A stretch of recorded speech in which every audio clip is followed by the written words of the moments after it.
Setelah tahun 80-an atau 90-an, dulu ada isu-isu kontroversi, boleh nggak ketika hari Natal umat Islam mengucapkan selamat Natal. Sampai populer waktu itu Buya Hamka, almarhum Buya Hamka menolak. Dan itu betul sikap beliau, karena itu fatwa mayoritas ulama. Nah, kemudian setelah itu, kelompok kiri ini mengacak-ngacak kesucian Al-Quran, kesakranan Al-Quran. Maksudnya bagaimana ada kelompok sejak tahun 90-an, bahkan sepertinya menjadi disertasi. Bahwa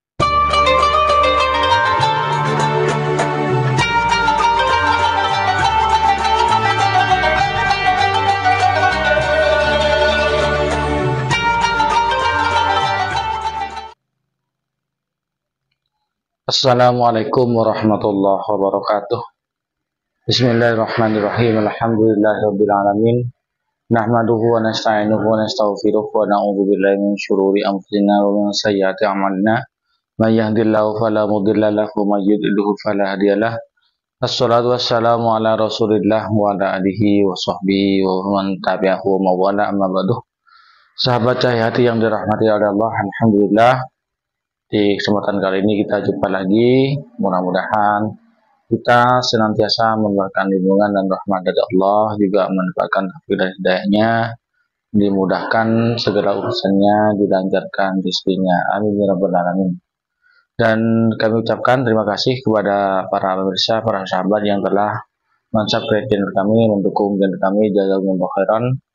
Bagi para pemirsa, para sahabat yang belum atau yang baru menemukan channel kami, ditekan dulu tombol subscribe-nya, nyalakan tanda loncengnya, kemudian tinggalkan komentar di bawah video ini. Waalaikumsalam warahmatullahi wabarakatuh. Alhamdulillah, Kiai Haji Idrus Ramli, ya Masya Allah. Saya sebenarnya tidak pernah mimpi bisa podcast bareng beliau. Karena apa? Karena ketika saya masih kafir, yang saya tonton juga salah satunya adalah Kiai Haji Idrus Ramli. Masya Allah. Kita tidak pernah tahu ya Ustaz ya. Tidak pernah menyangka ya. Gak pernah menyangka. Semua hanya izin dari Allah SWT. Takdir dari Allah. Takdir dari Allah. Alhamdulillah. Alhamdulillah. Nah, alhamdulillah ini sudah diizinkan Allah SWT bahwa Kiai Haji Idrus Ramli sedang berdakwah ke Jakarta. Ya Ustaz ya. Di bulan September ini, qadarullah hari ini bisa datang ke studio Geraha Mu'alaf Jakarta. Dan ada sebuah hal penting Ustaz yang ingin saya bicarakan dengan Ustaz, mohon pandangan Ustaz, tentang akhir-akhir ini kita sering diperlihatkan atau di media yang kita sering bisa lihat perbincangan mengenai nasab Ustaz. Nah, jadi kita tahu bahwa ada pihak yang ingin, dalam pengertiannya itu ingin membatalkan nasab kaum Ba'alawi. Betul ya. Nah, sebenarnya ini saya nggak mau bahas masalah ini sebenarnya Ustaz. Karena buat saya mau Habib atau tidak Habib itu semuanya memang adalah orang-orang yang harus dihormati, harus dicintai. Kita sebagai umat Islam tetap harus mencintai atau menghormati siapa saja. Karena Habib atau bukan Habib, atau bukan Habib atau Habib itu tidak ada yang lebih baik kecuali takwanya Ustaz.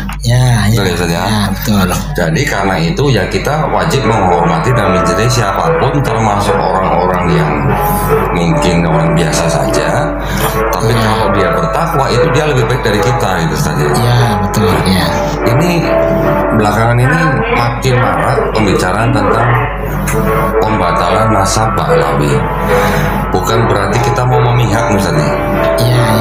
Mohon maaf, kami di Yayasan Pembina Mu'alafah Tauhid, kami tidak boleh memihak satu pihak manapun. Jadi yang kita harapkan, yang kita inginkan adalah ukhuwah Islamiyah. Bagus tuh, betul ya. Bahkan di dalam yayasan kami, sesama muslim dilarang berdebat Ustaz. Karena jadi musuh lain ya. Nah, jadi musuh kita bukan kaum muslimin, musuh kita bukan umat Islam. Yang kita boleh berdebat itu dengan saudara kita yang masih belum muslim. Itu makanya saya dan teman-teman di Yayasan Pembina Mu'alafah Tauhid ini kami prihatin Ustaz dengan pembicaraan nasab ini. Nah, kami ingin dapat pencerahan dari Ustaz Idrus Ramli mengenai ini, apakah ini sebuah agenda atau apakah ini sebuah propaganda yang ingin memecah belah umat Islam? Tafadhol Ustaz. Kalau menurut saya, jadi memang isu-isu nasab ini termasuk bagian dari agenda dan propaganda untuk memecah belah dan mengacak-ngacak umat Islam. Dan ini agendanya ini panjang. Oh. Hanya sekarang ini bagiannya bagian ini. Oh gitu. Artinya ya ini ada hubungannya dengan kelompok kiri. Kelompok kiri itu artinya ya kelompok liberalisme, pluralisme itu. Dulu agenda panjang ya, kalau kita runut dari awal setelah tahun 80-an atau 90-an, dulu ada isu-isu kontroversi. Boleh enggak ketika hari Natal umat Islam mengucapkan selamat Natal? Sampai populer waktu itu Buya Hamka, almarhum Buya Hamka menolak. Dan itu betul sikap beliau, karena itu fatwa mayoritas ulama. Nah, kemudian setelah itu kelompok kiri ini mengacak-ngacak kesucian Al-Quran, kesakranan Al-Quran. Maksudnya bagaimana ada kelompok sejak tahun 90-an bahkan sepertinya menjadi disertasi bahwa Al-Quran perlu revisi. Al-Quran diragukan keotentikannya, keasliannya. Dari dulu gak ada yang mempersoalkan seperti ini. Tapi ini ada agenda apa namanya ya, tashkik, membuat umat Islam ragu-ragu terhadap kitab sucinya sendiri.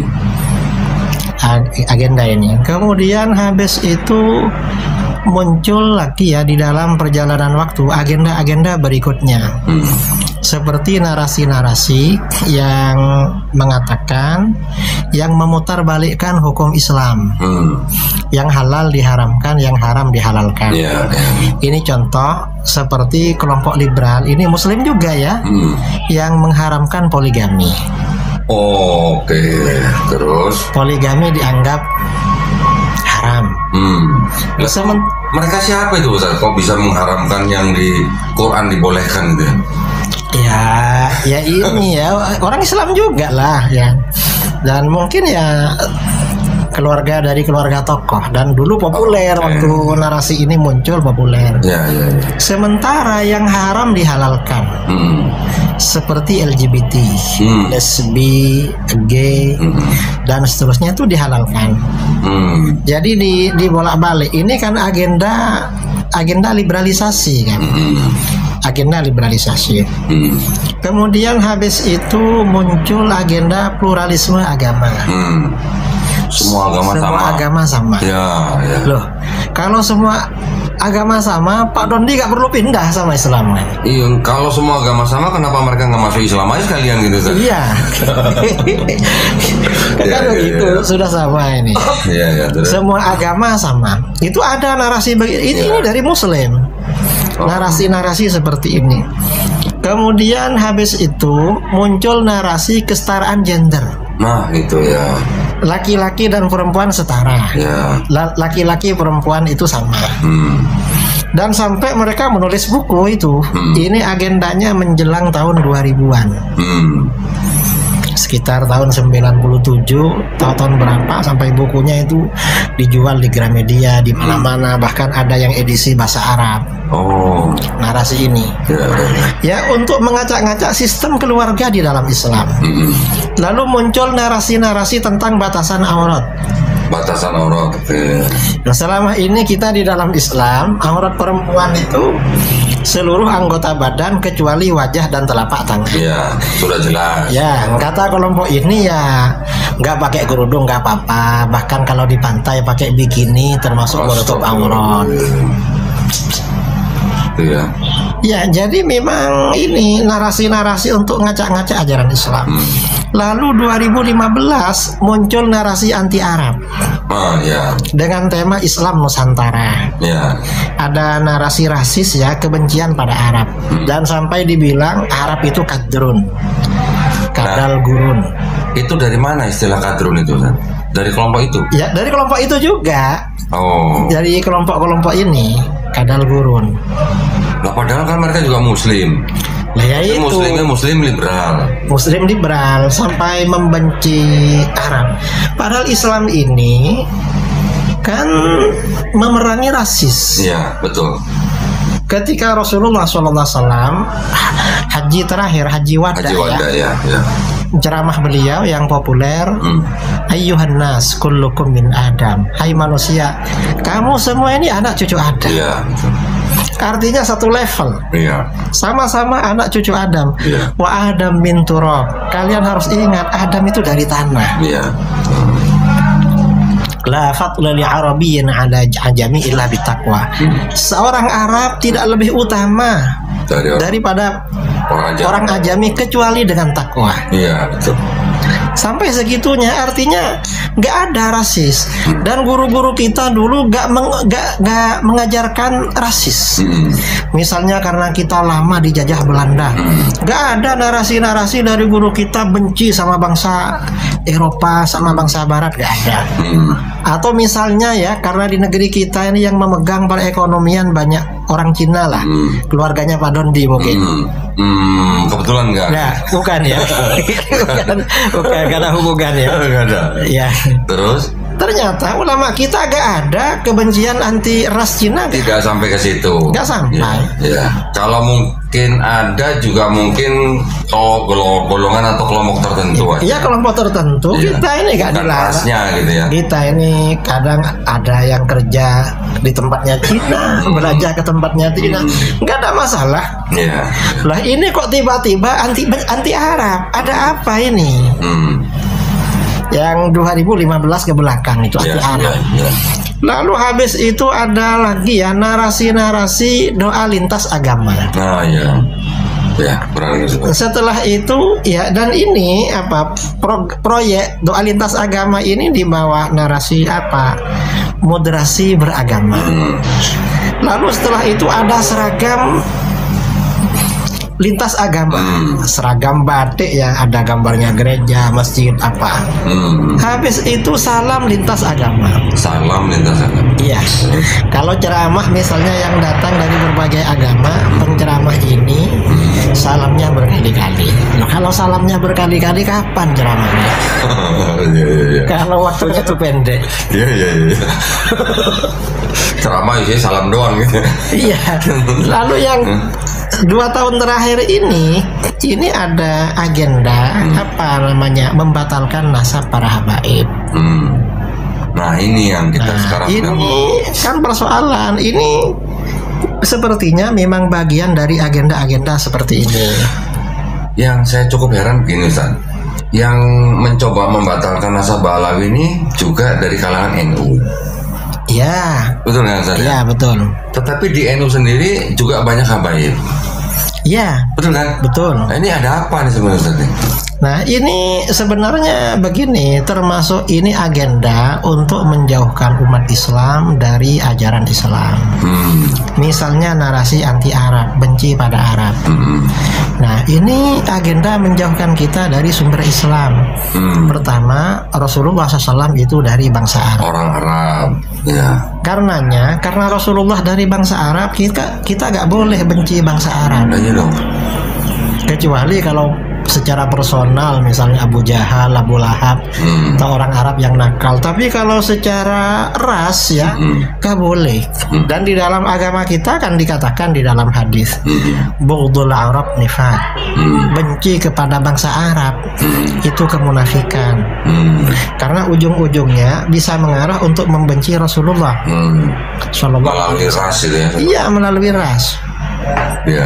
Dan ini aneh kelompok ini, sampai ada kelompok ini dulu menulis buku Rasulullah bukan dari bangsa Arab katanya. Dari mana sih? Ya gak tahu, memangnya lahir di Nusantara. Ya. Sampai segitunya. Nah, kemudian yang terakhir ini kebencian kepada Ahlul Bait.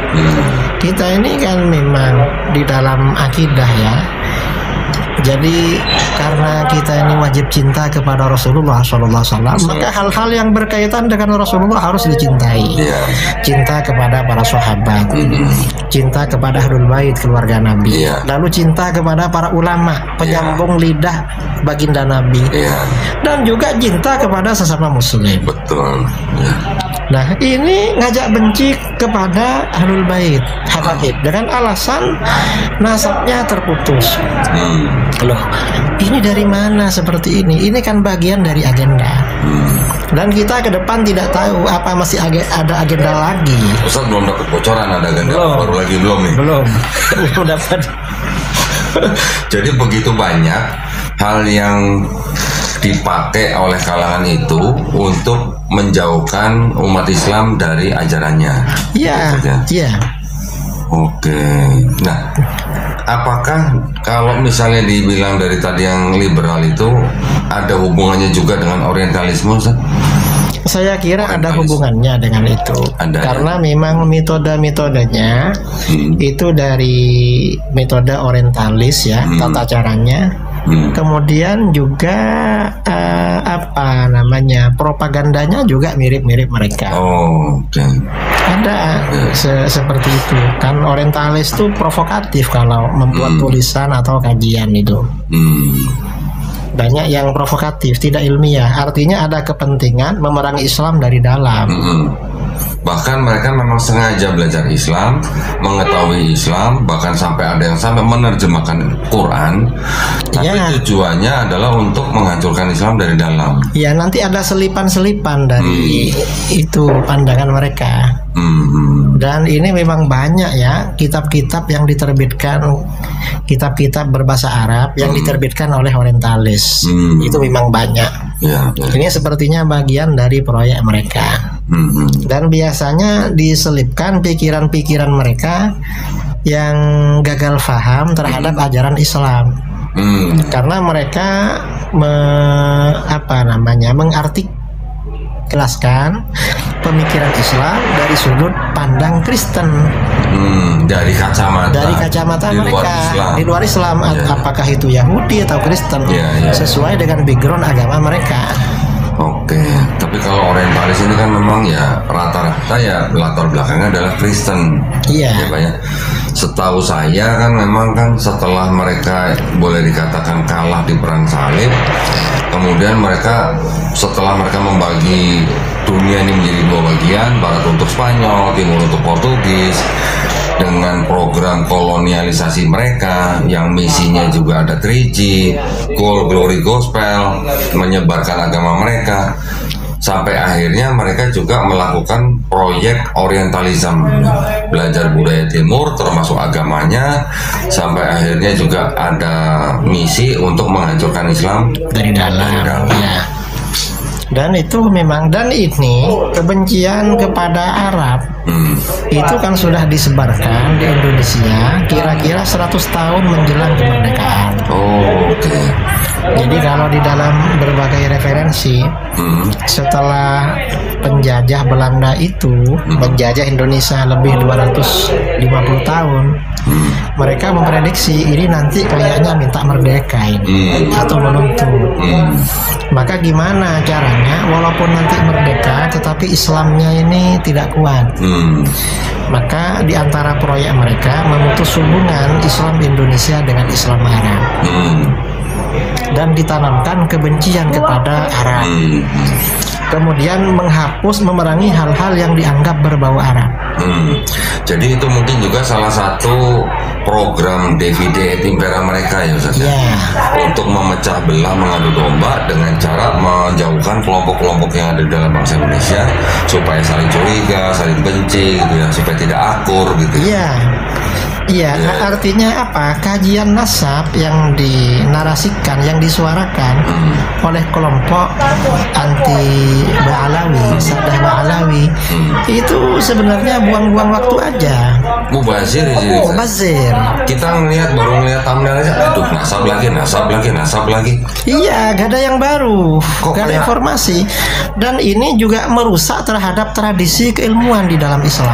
Oh gitu ya, Nah ini boleh dijabarkan sedikit yang Ustaz bilang merusak tradisi keilmuan dalam Islam tuh yang seperti apa? Nah, kita ini di dalam Islam itu kan di dalam urusan agama wajib punya guru. Gurunya punya guru. Nah, di sini selain kita ini punya guru yang sanad muttasil, di dalam ajaran agama ada hal-hal yang menjadi ijma para ulama. Ada yang diperselisihkan oleh para ulama, ada khilafiyah lah. Nah, ketika suatu persoalan itu menjadi ijma di kalangan para ulama, maka kita tidak boleh membuat pendapat kedua yang berbeda. Setelah ijma, setelah ada kesepakatan para ulama, gak boleh. Mengapa? Kita juga wajib menjaga kewibawaan haibah ulama-ulama dulu. Nah, terkait dengan nasab Alawi, ini para ulama sudah ijma, sudah sepakat. Sudah sepakat, dan ini para ulama besar yang menjadi rujukan kita dalam hal ibadah, dalam muamalah, dalam munakahah, kemudian juga dalam periwayatan Al-Quran, ilmu qiraah, ilmu hadis. Ini berijma tentang nasab ini. Nah, ketika misalnya ada orang berpendapat gak mau sama pendapat ulama, ini kan namanya merusak tradisi. Sudah keluar dari tradisi Islam yang menghormati para ulama dulu. Dan ini melecehkan para ulama dulu, tidak ikut para ulama dulu. Ini termasuk tanda-tanda orang munafik, bagian dari kemunafikan. Apalagi narasi-narasinya di podcast mereka, ya, di video-video mereka itu sampai melecehkan para ulama besar, para aulia. Ini kata para ulama, ini budaya orang-orang munafik. Artinya ini kan penyebaran sifat-sifat kemunafikan di antara umat Islam. Itu bahaya, merusak terhadap akhlak. Kita ini kan ada akhlak, menghormati orang yang lebih dulu, guru-guru di dalam agama, dan ini diabaikan oleh kelompok nasab ini, kelompok pembatal nasab.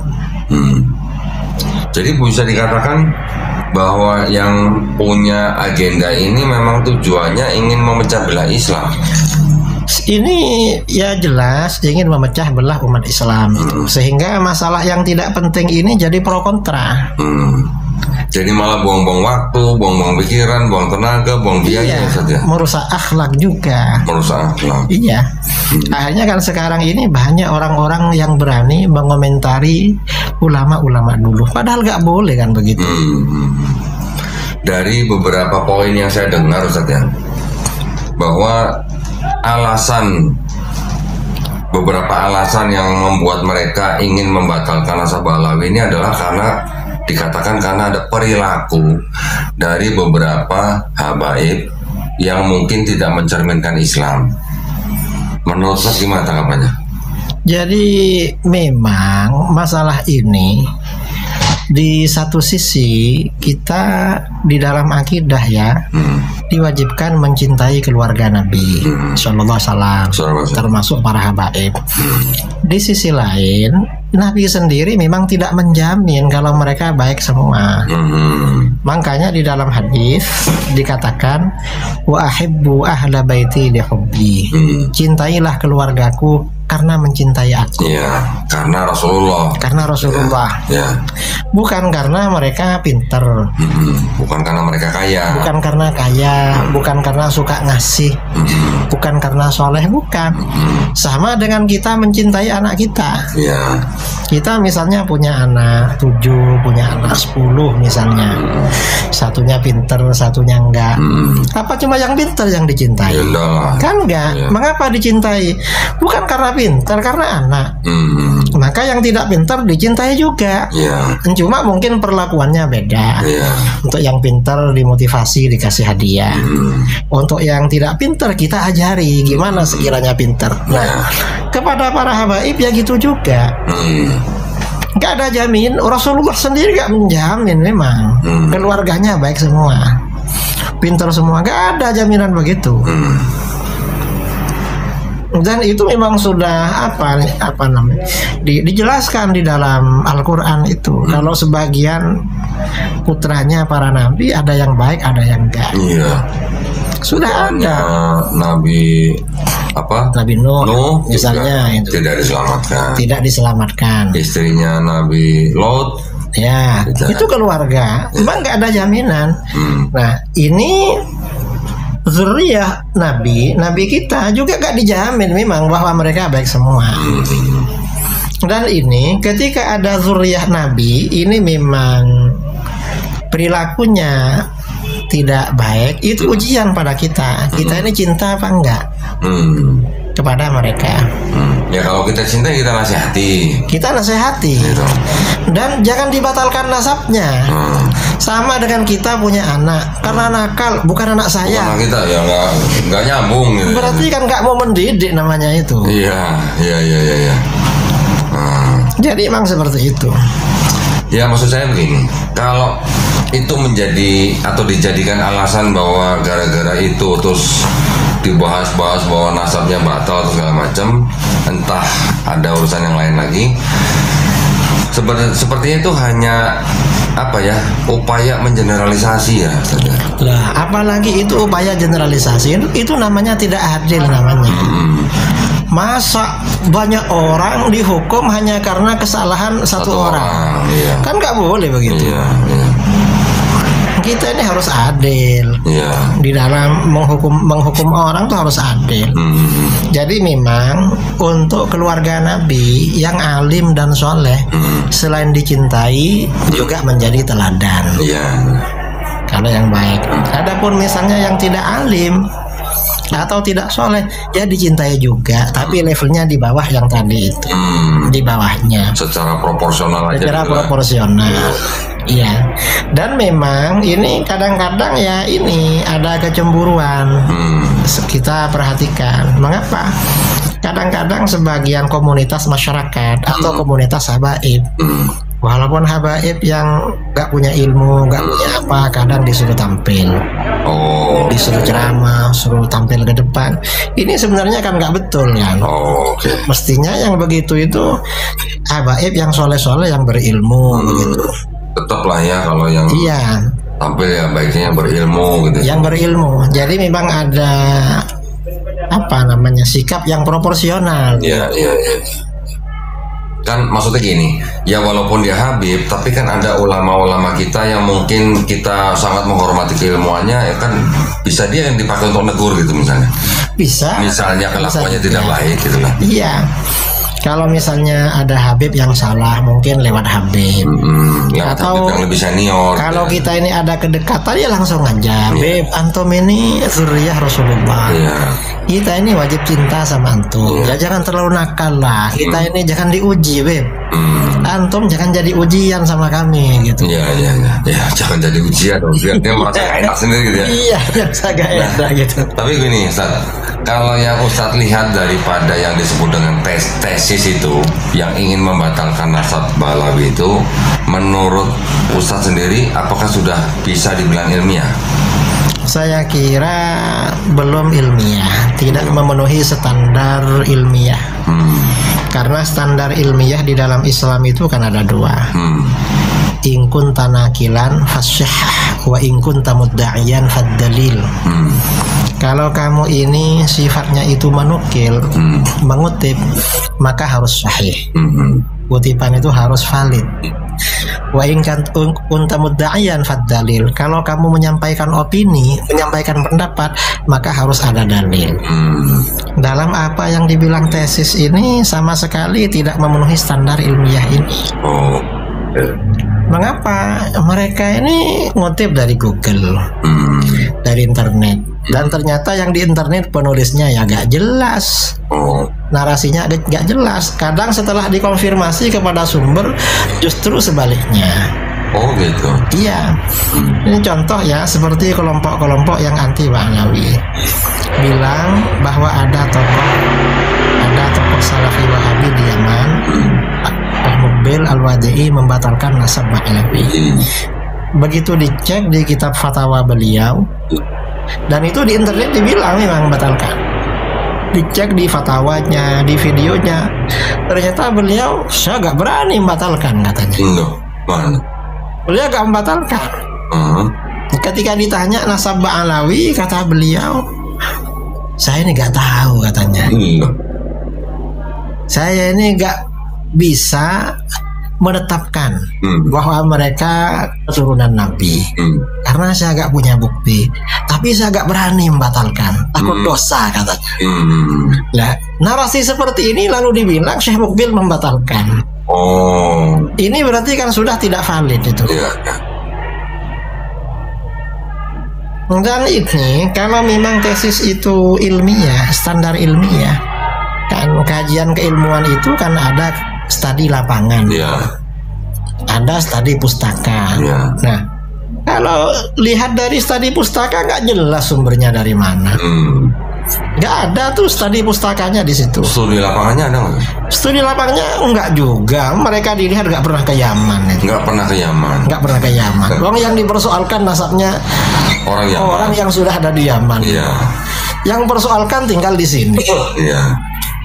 Terus nggak pernah ke Yaman. Nggak pernah ke Yaman. Ini mohon maaf ya buat penonton ya. Di sini saya berbicara dengan Kiai Haji Idrus Ramli ini bukan berarti kita mau memihak Balawi loh, Ustaz. Sama sekali tidak ya. Masalah ini kita netral. Karena nasab Ba'alawi sudah ijma di kalangan para ulama. Kita cukup ikut ulama aja. Jadi dalam hal ini kenapa saya mengundang Kiai Haji Idrus Ramli di sini bukan kami mau memihak salah satu pihak, bukan. Tapi saya ingin mendengar pendapat dari Kiai Haji Idrus Ramli ini karena dari keilmuan beliau. Jika memang ada keilmuan beliau yang sudah jelas, istilahnya sudah menjadi kesepakatan para ulama, ya itu saja kita ikuti gitu loh. Karena itu standar memang di dalam Islam. Tradisi ilmu dalam Islam. Tradisi ilmu. Nah makanya saya sendiri tidak mau mengutak-atik tesis yang ingin membatalkan nasab Ba'alawi ini, Ustaz. Itu pun juga bukan bidang saya. Saya juga hanya prihatin dengan kondisi seperti ini ya. Karena banyak menguras energi ya. Betul, dan dan mandul. Energi yang mandul artinya ya tidak produktif. Tidak produktif, mubazir jadinya gitu. Mubazir, tidak produktif, dan justru akibatnya itu dampaknya negatif. Karena selain menimbulkan perpecahan sesama umat Islam, saling suudzon, saling memaki-maki, itu kan juga mengurangi kita untuk melakukan hal-hal yang positif. Dan untungnya Pak Dondi gak terlibat di sini. Saya nggak mau terlibat, saya nggak mau terlibat. Saya mendingan ngurusin mualaf aja, saya mendingan ngurusin pendeta aja gitu. Itu lebih penting itu. Itu lebih asik sebenarnya buat saya. Karena kita mengajak orang untuk kembali kepada fitrah, Ustaz. Itu yang misi utama kita sebenarnya itu. Masalah-masalah seperti itu ya gimana ya? Kalau memang mau dibicarakan, maksud saya jangan di dalam ranah publik gitu kan. Tertutup aja lah, di kalangan cendekiawan aja lah gitu. Atau kalau memang ada keberatan dengan nasab Ba'alawi ya mendingan langsung ke orang-orangnya aja atau gitu. Ke kantor Robito. Dari dulu begitu. Bukan berarti ini ribut-ribut di satu pihak, nanti yang ini reaction, yang ini nggak ada selesainya maksudnya. Gitu. Saya sendiri sebenarnya gak tertarik bahas ini. Cuma setiap jumpa dengan orang, apalagi kajian, selalu ditanya ini. Tadi pagi misalnya di Bintaro Raya, di Bintaro di masjid. Di masjid itu saya temanya tentang metode pengambilan hukum dalam Islam. Yang ditanya nasab. Lama-lama Kiai, coba Kiai gak nutup, coba ini masih ada waktu, saya mau tanya nasab Ba'alawi ya. Apa hubungannya dengan metode pengambilan hukum? Banyak yang lebih penting dari ini untuk dibahas. Sangat disayangkan. Tadi seperti Kiai Haji Idrus Ramli bahwa bisa jadi ini adalah sebuah agenda, sebuah propaganda, sebuah program dari pihak lain yang ingin melemahkan Islam. Dengan cara membuat isu-isu yang seperti ini sehingga sesama muslim jadi pada ribut gitu ya, malah akhirnya jadi menimbulkan yang tidak baik gitu. Yang ketawa, yang ambil untung bukan umat Islam jadi. Iya, non-Muslim justru yang mengambil untung itu. Jadi kita ini rugi memang di dalam masalah ini. Ya, tapi tetap kan harus ada orang-orang yang paham dengan masalah-masalah yang lebih besar tadi itu ya, Ustaz ya. Iya. Jadi Ustaz bilang, kalau tidak ada orang yang mengingatkan seperti ini, ya kita yang umat Islam malah jadi terpancing. Memihak satu pihak ini, memihak pihak yang ini, jadi malah saling curiga, saling ribut gitu. Ini yang bisa menjadi momen umat Islam disisipi dengan sesuatu yang bukan semestinya. Iya. Dan narasi-narasi yang mirip-mirip seperti ini sepertinya sudah lama kan. Cuma beda materi aja. Beda materi. Ini beda topik ya, Ustaz. Beda topik. Oh, berarti agenda tematik ya, Ustaz. Kayaknya tematik. Kayak semua yang ada di dalam Islam ini sudah diserang semua. Mulai dari pakaiannya, mulai dari tatanan keluarga, termasuk poligami, termasuk mulai hukum-hukum agama, kemudian termasuk akidah tentang Al-Quran, akidah tentang pribadi Rasulullah, kemudian juga tentang bangsa Arab, bangsa Rasulullah, anti Arab gitu. Nah, sekarang ini keluarganya. Dan yang lain sudah semua. Hadis ya juga sudah. Mengajak-ngajak ilmu hadis itu sudah. Ya, pokoknya ya sepertinya ini sistematis begitu kalau dilihat. Ini beberapa topik ya Ustaz ya, yang memang mungkin kalau dilempar ke publik itu bisa menjadi sesuatu yang ramai gitu ya. Tapi maksud saya gini Ustaz, di kalangan yang kami geluti ini, yang dalam bidang perang pemikiran, ini sebenarnya jauh lebih parah daripada isu-isu yang tadi Ustaz katakan loh. Nanti ada yang menyerang pribadi Rasulullah itu sampai ke masalah-masalah yang misalnya menuduh pedofil sampai segitu. Itu kan parah sekali. Iya. Nanti ada yang menisbatkan perkataan yang bukan berasal dari Rasulullah, dianggap itu perkataan Rasulullah. Iya, dan ini sebenarnya kalau isu-isu seperti ini dijawab kan lebih positif daripada bikin isu-isu liar yang mandul yang tidak jelas. Ini kan tantangan bagi umat Islam untuk menjelaskan kepribadian Rasulullah. Gimana sebenarnya kepribadian beliau? Mengapa? Ya biar agama lain yang bikin tuduhan-tuduhan itu tahu bahwa para nabi itu memang manusia suci, manusia pilihan. Saya tidak tahu apakah saya bertanya kepada orang yang tepat kalau saya bertanya begini Ustaz. Bagaimana tanggapan pimpinan NU sendiri terhadap anggotanya yang mempermasalahkan tentang nasab ini? Kalau ini Rois Am PBNU Kiai Haji Miftahul Akhyar berkali-kali menegaskan bahwa Nahdlatul Ulama tetap mengikuti para ulama sebelumnya tentang absahan nasab Sadah Ba'alawi dan menolak tesis yang kontra. Menolak. Itu sudah jelas dan videonya banyak di YouTube. Dan pengurus NU ya sudah jelas di dalam masalah ini. Karena Kiai Hasyim Asy'ari juga sangat hormat kepada para habaib. Di kitab-kitabnya, di kitab-kitab beliau memuji kepada para habaib. Dan para habaib ini juga boleh dikatakan, saya pernah menonton sebuah video, menjadi bagian yang tidak terpisahkan dari bangsa Indonesia ini dalam merebut kemerdekaan itu. Ya, itu banyak ya mereka yang berperan penting di dalam merebut kemerdekaan. Dan ini lagi kan ada narasi-narasi habaib itu imigran Yaman. Yang imigran itu kan datuknya dulu. Dan datuknya dulu ke sini kan nggak bawa istri, istrinya orang sini. Artinya mereka sudah pribumi sebenarnya. Masih disuruh pulang ke Yaman. Banyak yang nggak bisa bahasa Arab dan nggak tahu di Yaman sebelah mana rumahnya ini. Suruh pulang atau kemana pulangnya? Iya, dan terus mereka rata-rata saya kenal para habaib. Ada yang neneknya Cina, bagian Habib pimpinan Robitoh itu. Ini saya ini Cina mu'alaf Kiai. Terus satunya Jawa, satunya Sunda. Pokoknya mana-mana masih dibilang imigran Arab, sudah pribumi mereka. Dan sebenarnya juga gimana ya, kalau mau menjawab orang-orang yang mempermasalahkan hal seperti itu ya. Saya sendiri dari keluarga Cina, dari keluarga Tionghoa. Tapi saya lahir di Indonesia sebagai orang yang punya ras Cina. Kan saya nggak bisa milih sebelum saya lahir ya, Satya. Iya. Saya nggak bisa pesan, saya mau lahir jadi orang Cina, saya mau lahir jadi orang Arab, atau saya mau lahir jadi orang Eropa. Kan kita nggak bisa milih. Iya. Semuanya sudah qadarullah kan. Nah, terus kenapa kita yang nggak bisa milih, terus kita bisa mau menentukan ras orang lain, mau menentukan istilahnya nasabnya orang lain harus batal atau tidak?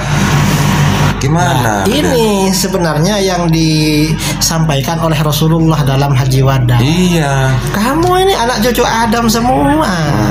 Ini sebenarnya kan apa namanya? Ini merupakan deklarasi dari Rasulullah. Kalau Islam itu melarang menghidupkan kebencian berdasarkan ras, melarang. Betul.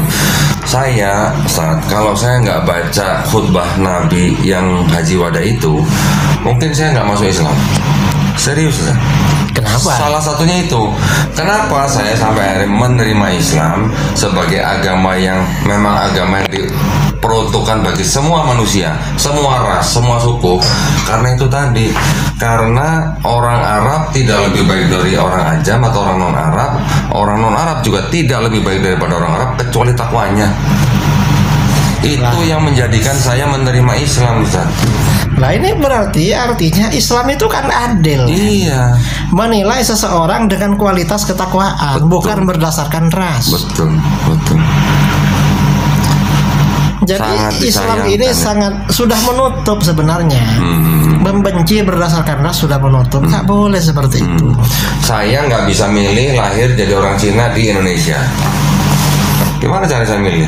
Ya kan? Ustadz juga nggak bisa milih kan, lahir jadi orang Jawa Timur kan? Iya, nggak bisa milih. Begitu semua juga manusia gitu loh. Yang diperintahkan buat kita kan hanya saling mengenal, bukan saling merendahkan. Gitu. Iya, dan itu tuntunan Al-Quran. Hadirin yang dirahmati Allah, demikianlah apa yang telah kami sampaikan yang kami persembahkan kepada para sahabat dan bersama sekalian. Mudah-mudahan bermanfaat bagi kita bersama. Amin ya rabbal alamin. Kurang lebihnya mohon maaf. Wassalamualaikum warahmatullahi wabarakatuh.